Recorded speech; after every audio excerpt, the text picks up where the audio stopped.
Sagittarius. Okay, so I had recorded videos for the new moon Kazemi for all of the signs except for Sagittarius. I was really having a hard time coming to words for, and also in coming to thought for what message to share with Sagittarius for the new moon Kazemi. And now the new moon Kazemi has passed, and I recorded everyone else like a couple weeks ago, and it just flowed so quickly and so easily. But when I got to Sagittarius, I was like, every day I thought for over a couple weeks now, well, you know, maybe Sagittarius's message will come through today.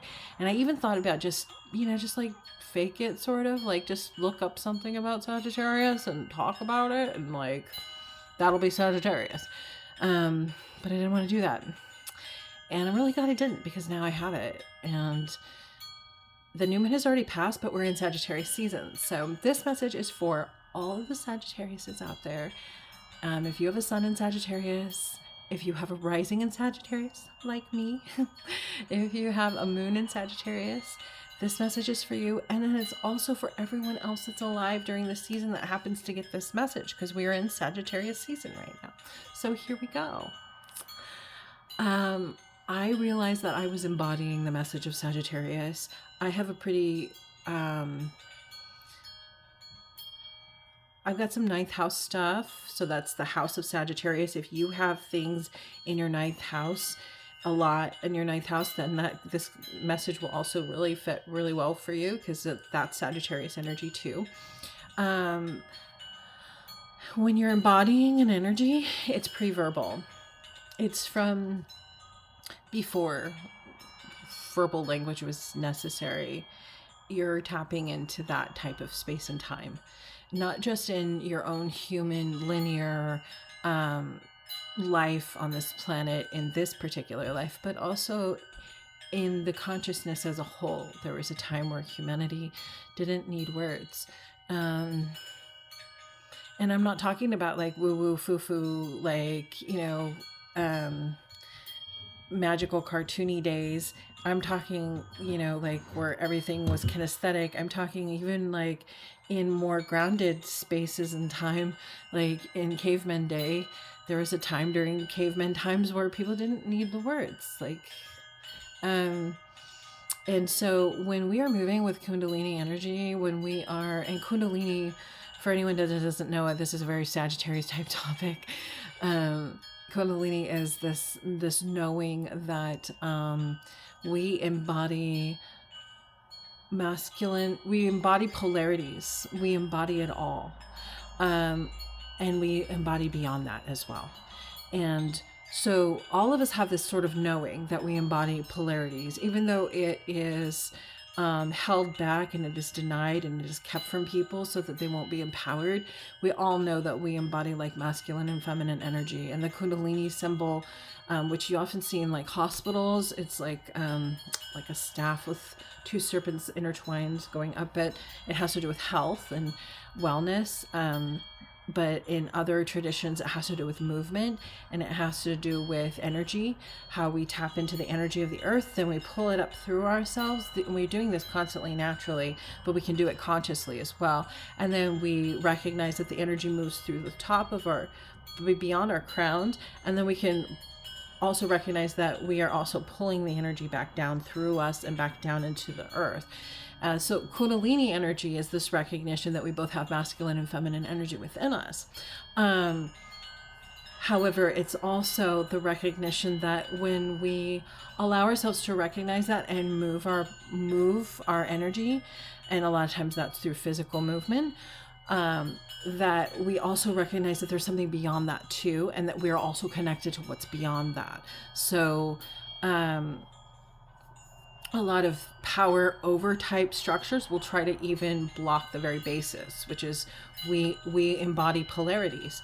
And the reason that we embody polarities is because we have the codes to solve paradoxes within us. And to solve paradoxes, one needs to understand polarities, thus understanding themselves and the universe. Anyway, I don't digress, and I'm not going to add extra words in here. It's just like, but my point is that, what was my point? My point was when we are embodying messages, we don't have words. It takes time for us to integrate the knowledge and then be able to grow into the words to speak the message. So that's me explaining why I guess in some books I might be late with this message that I really wanted to have done by the new moon, but I'm really glad that I gave it time. So when I was embodying, the way that we embody is like dance, letting yourself dance like no one else is watching.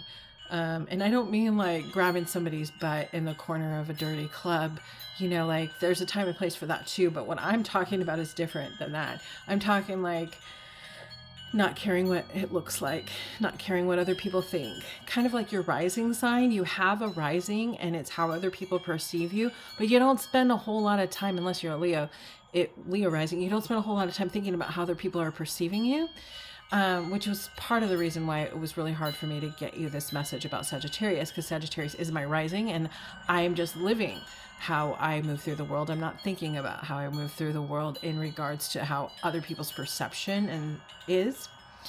But I'm glad that I have the message for you. So another way that we embody messages, and this is very much a Sagittarius subject because Sagittarius is about the galaxies and the beyond. It is kind of similar to Aquarius in the sense that there's this really, it's beyond an eagle's eye view. It's the view of the big picture from the galaxy. Like imagine how Earth looks from outer space. Well, imagine how our solar system looks from beyond our solar system. In the eyes of a galaxy that can see it all, or many galaxies in time and space. That's Sagittarius energy. And that Sagittarius energy is in us and on this planet, and it's something that we move through. So another way that we embody energy, whether it's the galactic Sagittarius energy or not, is through singing, through anything that we could do without words that involves creating. So when we dance without steps being told to us, without caring what people think about what it looks like, when we sing without caring about the words or caring what people think it looks like, these are like ways that we access this sort of stuff. And so I was embodying a song that I was writing, and it's the second song that I've written as sort of an ode to a deity, or a calling on one. And this one ended up being Rhiannon. So I rewrote the melody to Rhiannon. And through doing that, I ended up researching a little bit about what Rhiannon is. And Rhiannon was this otherworldly being to the Celts and the Welsh a long, long time ago. And when I say otherworldly, I can only guess that, was she alien? Was it alien? I don't know. But it took on human form and it appeared in sort of a feminine way, but it ended up being a deity that helped people through battle and war. It helped people handle the grief of loss. At one point, she lost her son and then she found him again, her baby boy. And that's a representation of what happens to us here when the ancient knowledge of like Kundalini, for example, is taken from us and we are told, no, things are either this way or that way, and you can't be both. When part of the solution to the paradox, when part of the polarity is taken from us, it can't actually really be, but we are told that it is and we believe that it is. And we are supposed to suppress that or deny that that's part of it, part of who we are. Well, in Rhiannon's story, the young boy represents the ground, the sense of belonging. It represents the drive. It represents the force. So when that is removed, and someone is told to be a certain way that is not driven, or be more repressed or more quiet, or more of the opposite of whatever it is that we associate with young boy energy. When someone is told to not have any of that, and then it is given back to them, they know how to recognize when that's missing and when it needs to be returned, and how that relates to a sense of belonging, and it relates to abundance and material wealth and root chakra things like your sexy stuff, your sexy stuff, and all of that jazz. So that's part of the energy that Rhiannon archetype carries. So it's ancient, it's knowledge from beyond, from the stars. It's the knowledge of what it is like to lose part of the polarity of what is one's own, and have that kind of like taken away, and then return, and then have a returning to it.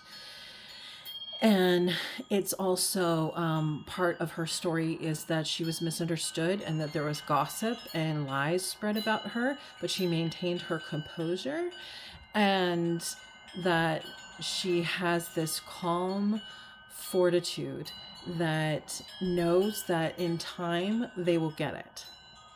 And this is a gift for us, Sagittarius. This is a gift for you, Sagittarius. This is a gift for all of us during Sagittarius season. Is this part specifically too about the Rhiannon energy, is this composure of knowing. There's just so much information I want to share with you, but I'm going to go ahead and go into it. We're almost in the like kind of holiday season, at least here in the northern hemisphere. So we've got holiday seasons coming up. Sagittarius can get this restlessness. And what it is when you have, let's say you've seen a movie a zillion times, and it's a movie that everybody wants to watch around the holidays, and you like have seen it a zillion times, and there's parts in the movie that you're just like, ugh, it's this part. Ugh, I'm so bored of this part. It's kind of like you kind of end up becoming that like party girl energy, where if you're taken to a party and you're with like a real stick in the mud that's taken a really long time to get ready, and took a long time to like be able to understand like modern ideas, you kind of are like, as soon as you get to the party, you're like, I'm gonna lose this stick in the mud. I'm gonna go. So it's like, when it's holiday season and everybody's watching Pocahontas for the zillionth time, and you're like, oh, this movie, it's still like the movie does not talk about the things that it needs to be talking about, and they always watch it around this time, but they're still missing the main message. Like they're still missing some stuff. And you get like, and you're like, oh, and this is the worst part of like, this is the part that it really like, I really wish that they would get with it and like know what needs to be known. And you've already seen the bigger picture, and you've seen it a zillion times because your vibe is coming from like way out there. Like you've seen it, you know it.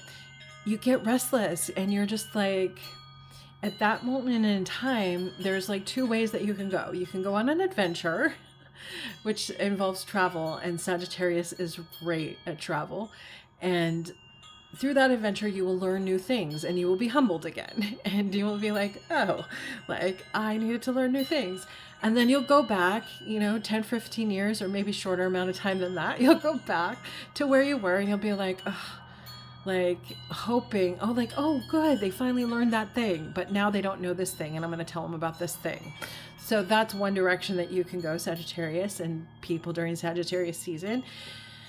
Or you can go the direction of, I have to stick with this. I have to be here. I can't just take off to Zimbabwe or Mozambique or Italy or wherever right now. I have to stay here because I promise to be a part of the dessert on the Thanksgiving menu or whatever it is. Or if you don't celebrate Thanksgiving, Friends Day or Harvest Day or whatever it is, you have to stay there for some reason or another. And if you have to stay there, what ends up happening, and you are lovable for this, and you still belong for this, but you get blunt. The person who was always like talking about the silver lining, who was always Pollyanna-ing everything. For those of you who don't know who Pollyanna is, she was a character who was always looking on the bright side, who was always naming off all the things she was grateful for, who was always giving positive compliments, and people just kind of brushed her off like, yeah, whatever, whoever. We don't even know who you are. You're like, whatever.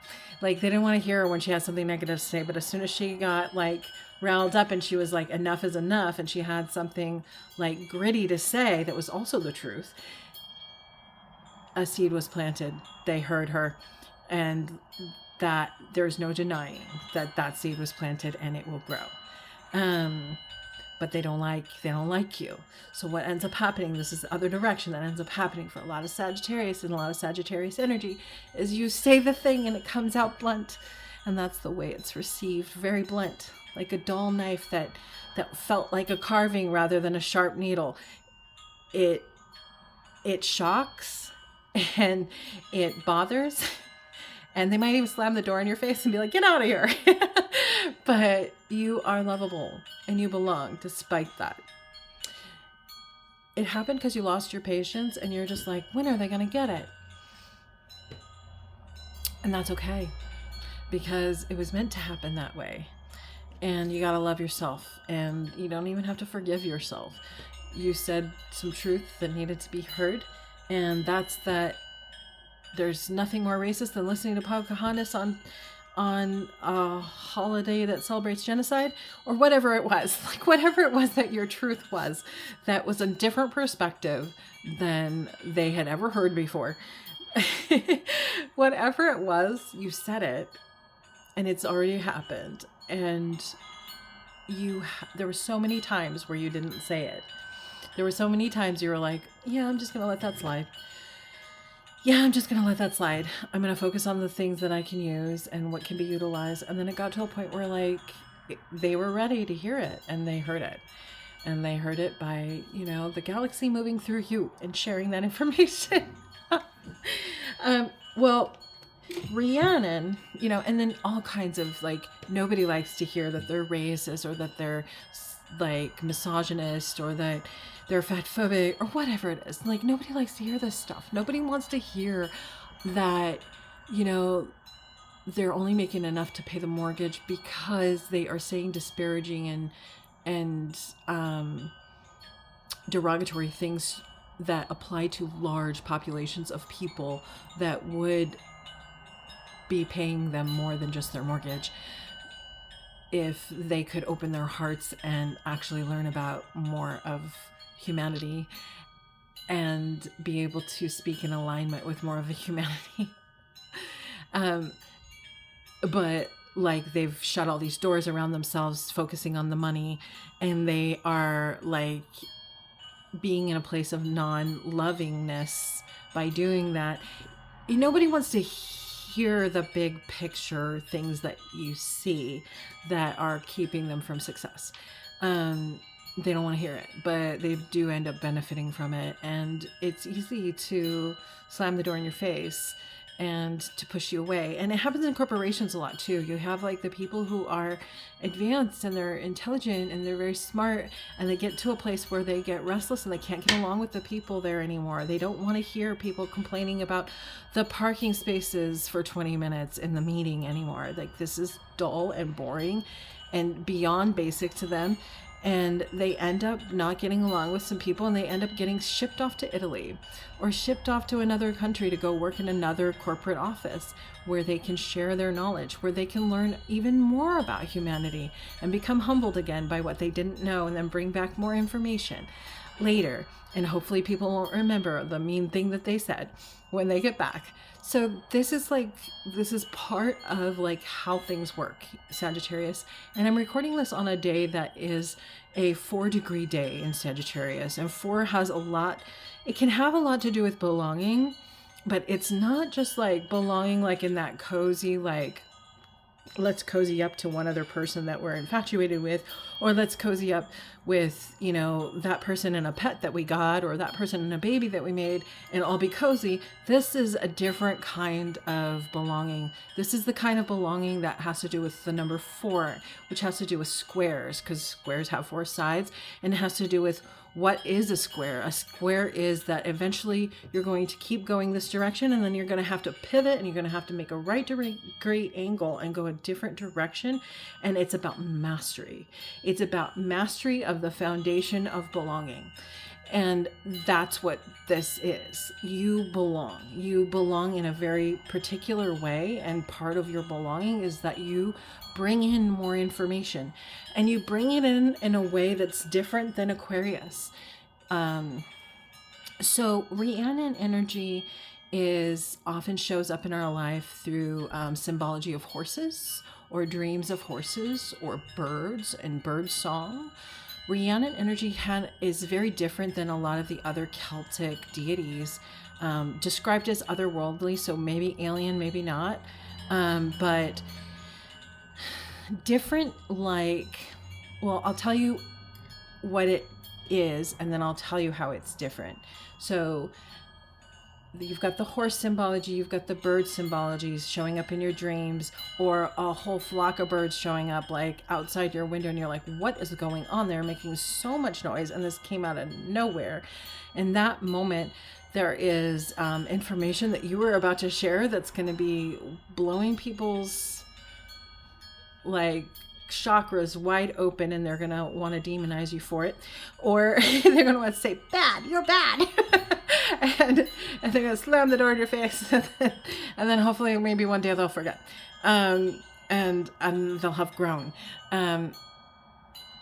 It could be the call to expand. It could be like, hey, so horse imagery, bird imagery.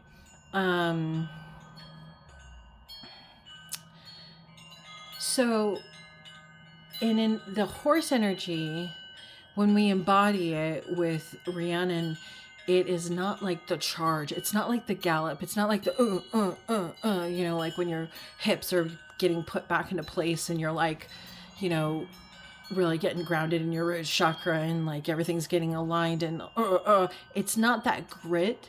It's the ride. It's when you've already taken off and you're soaring through the sky. Back then, this was the closest feeling to flying that anyone ever got. It's different than other deity energy. It's the mist. It's the feeling that you are one with the mist that you are riding through. It is the ride rather than the beast that is giving you the ride. It is the ride. It is the flying through. It is the beam of light.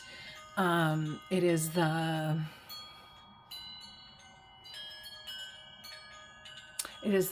fortitude and dignity of the bird song every morning. That reoccurring, it doesn't completely vanish. It doesn't go away. It sticks with it. Sagittarius gets tired of the old traditions that are crumbling, that don't go away, that take forever. And that's the thing, like, we learn patience by either going on a new adventure and learning new things, or by sticking with it and embracing that. Part of Rhiannon is that gossip and rumors are spread about Rhiannon, and Rhiannon maintains composure, knowing eventually they will get it. Part of the lesson when we are going to stick around and we're not going to go flitting off on another adventure to go learn something, part of the lesson in noticing the adventure in the mundane day-to-day life is recognizing that we all are growing and learning different things at different paces, and it's meant to be that way. And it took me, like, actually physically having injuries before I really got that. And it can feel so like impatient, like you want to like lose this stick in the mud when you get to the party and like just move through the mist. But if you've made a decision that you're gonna stay, with this stick in the mud at the party, either way, you're gonna have to have the patience. So that's part of it. And then another part of it is recognizing that change has occurred. So for example, Sagittarius can, like, I'm just naming off random things. Like, a Sagittarius can be like, oh, this town doesn't know a whole lot about service animals and they got a lot of fears and they're going to demonize anybody that's got a service animal, whatever. They haven't learned about that yet. Okay, whatever. And then they leave town for like 10, 15 years. They come back. Everybody's got not just service animals, but some people just have pets, and pets are just like totally welcome. So like 10, 15 years later, they finally learned it. And they think that they're really radical because they finally learned this thing. It's kind of like when you travel a lot, you notice like Chicago for like a good 3 decades was like playing the same song from the 70s, like Led Zeppelin, Pink Floyd. They were just playing that like in the daytime hours. Just about everywhere you would go, you would end up hearing a song from that time era of that particular style of music. And then you go to like certain towns in California, and there were still in Southern California, they're still playing the Beach Boys. And then like another town here is still playing the 80s version of Depeche Mode and like the underground like 80s like industrial scene. There's certain places that kind of get stuck in certain times from the past, and they just stay that way. And,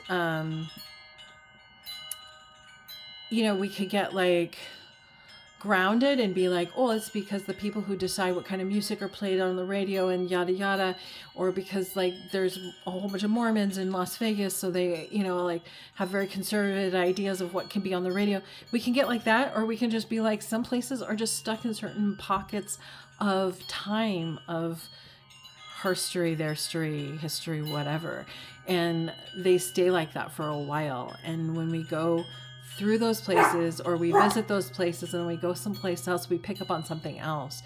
There's places in like the Middle East that are still in the industrial period, and they're playing industrial music that we never even got to hear here. So it's like wonderful to get to hear it in some places of the world that it never even made it over here.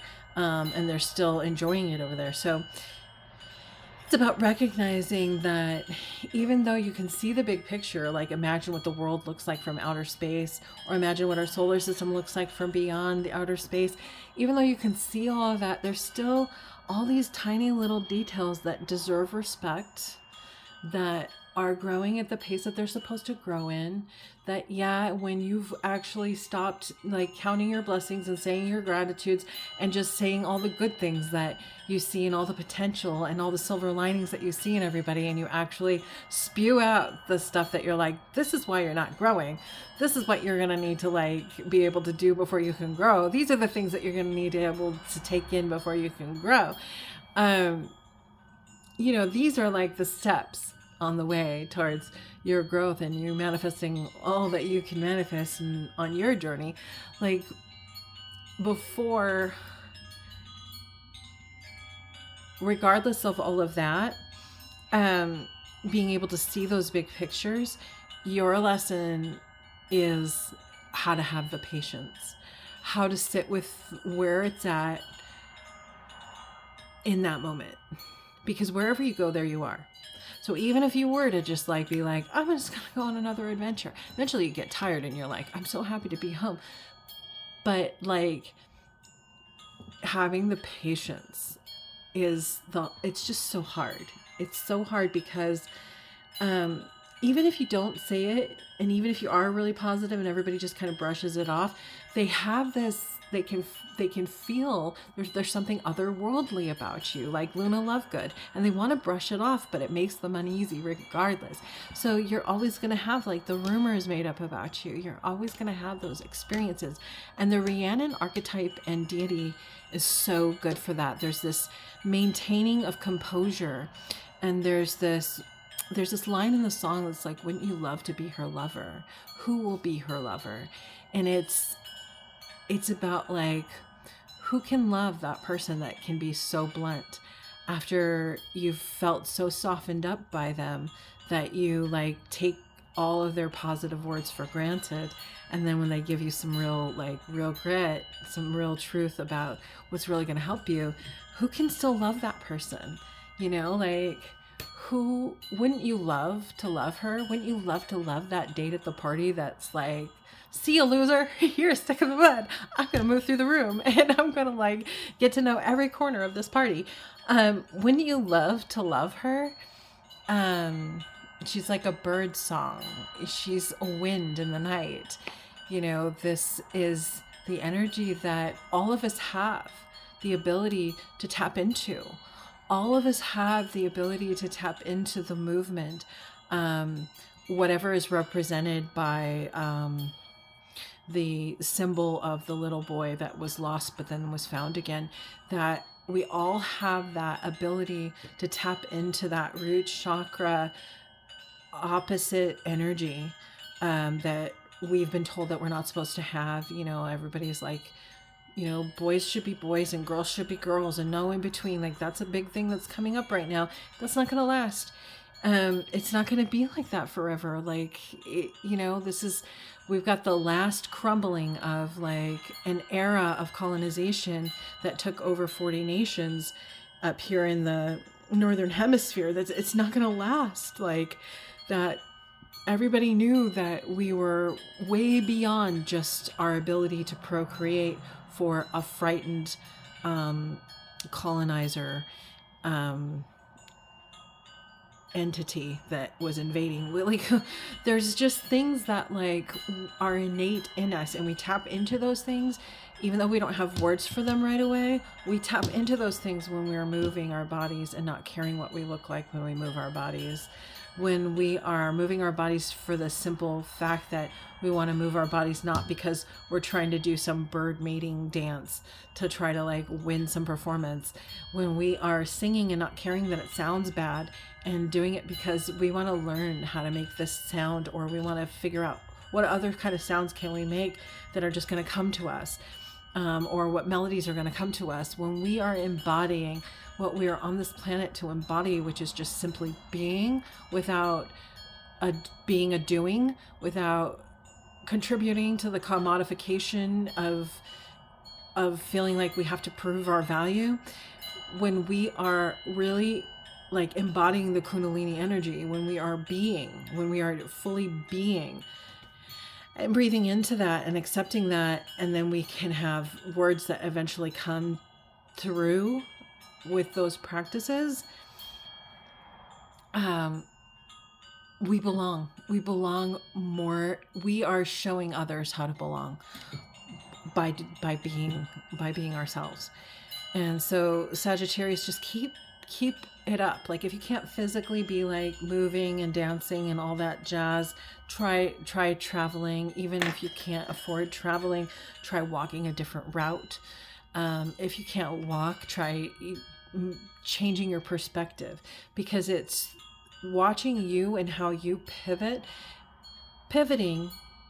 in a square is a form of mastery. And when people see that you have mastered the square, they'll be like, how did they do that? And they'll be that much closer to being able to see what's outside of the square, which is Aquarius. They'll be that much closer to being able to see that the square even in itself is malleable. The square even in of itself is a construct that was created out of, a lot of times, out of fears, and this idea that there's this need to contain because of whatever. So yeah. I tried to like re-record this to make it shorter, but it didn't work. But that's my download for you, everybody in Sagittarius season, which is from November 20th of 2025 till December 20th of 2025. And it's for everybody that has Sagittarius in their rising sun and moon, but also everybody that's alive that's hearing this message, because we're in Sagittarius season. If you get this message, and it's way beyond like Sagittarius season of 2025, November 20th to December 20th. Look back and see what you were doing when the sun was in 4 degrees of of Sagittarius, which was today's date is the 26th of November. So look and see what you were doing on the 26th of November and how it applies to you, what might have been said, but if you're Sagittarius, you probably won't even want to look back, so because it won't matter. But anybody else, if you want to, you can look back on this day and time to see what was going on in your life, in your phone records or your journals or whatever. Okay, cheers, and may the force be with you.